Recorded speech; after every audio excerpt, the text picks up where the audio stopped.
How to delete Facebook account? Tap on the menu button here.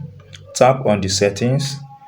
Now tap on see more in account center, this blue icon or this blue written. It comes up like this. Then tap on this button personal details. Now that I've tapped on personal details, guys, come over and tap on account ownership and control. Now it comes up like this. Tap on deactivation or deletion. Now it comes up like this. You have this option here. Tap on this button, the first one that you want to delete, which is Facebook. Tap on it. Now it comes up like this. Then tap on this button, delete account. Tap on continue. Now it comes up like this. Delete your Facebook account. We also delete all this.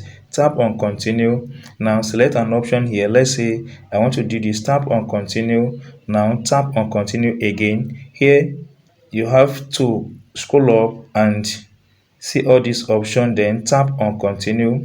Now you have to provide your password here. Once you provided your password, tap on continue button. That's all, guys. You'll be able to delete your Facebook account on your device. If you enjoyed this tip and if not subscribe, please subscribe for more updates like this.